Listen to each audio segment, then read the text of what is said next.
Hey my anime people, welcome back to the channel. This is Logan, as always, bringing you the latest in anime, and today I thought we could go over a great anime, The Promised Neverland, and why it's important to make your characters suffer. Why it's important to put them into harsh situations that they have to overcome. And by the way guys, before we go any further into this video, I just want to let you know we will be getting into some major spoilers, so just wanted to warn you, if you haven't seen The Promised Neverland, definitely go over and watch it.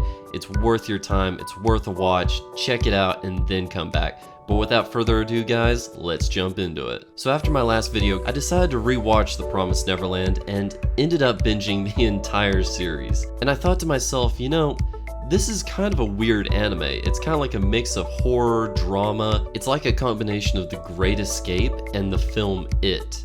Oh, well I'm Pennywise the Dancing Clown. But I also thought it would be a good case study on how good anime makes its characters suffer, or at the very least struggle.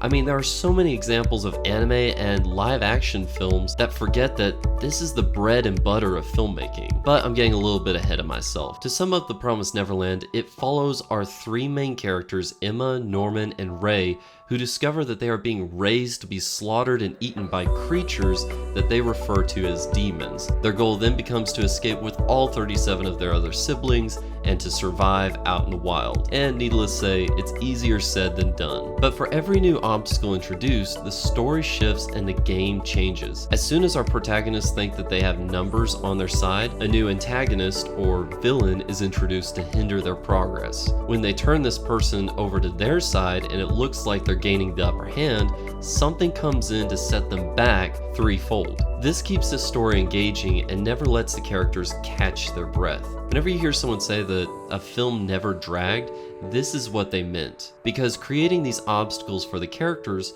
also creates tension, leading to a faster paced story.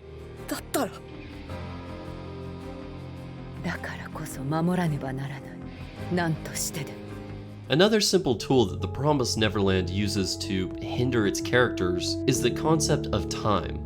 This is a pretty old strategy that is used most often in horror films because it's an easy way to push your characters forward and into harsh situations. Take for example, your character is trying to solve a mystery but will be killed in 7 days. Or your characters are trying to stay awake to avoid the killer but will eventually have to fall asleep. God. This is God. Or by the next full moon, your character will be permanently turned into a man.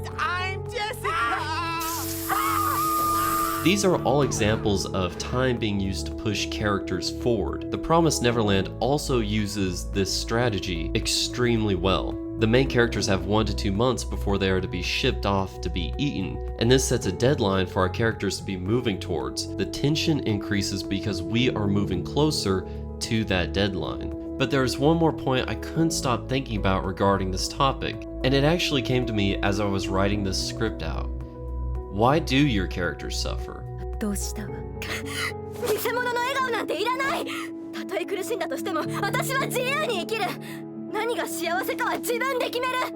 the end of The Promised Neverland, everything comes crashing down on our main characters. They lose more than they could have ever imagined, losing the character Norman. But I think that this idea of suffering is the central point of The Promised Neverland. Because to live and push forward, to try and escape and to keep on going, that is the real suffering. As Isabel says to Ray in her flashback,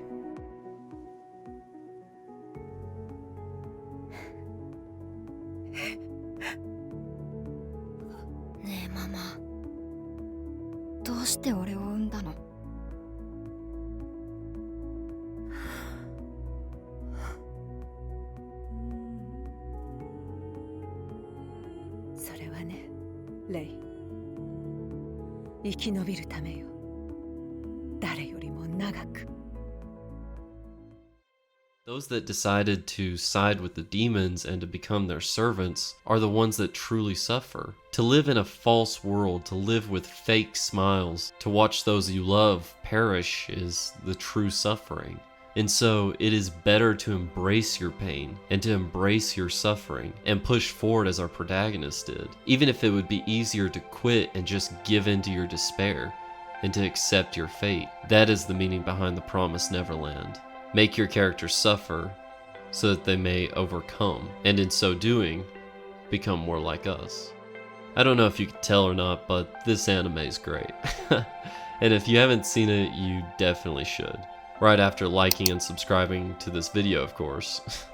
But thank you all. I hope you have a great day and take care wherever you are in this world. And yeah, take care, my anime people. Peace out.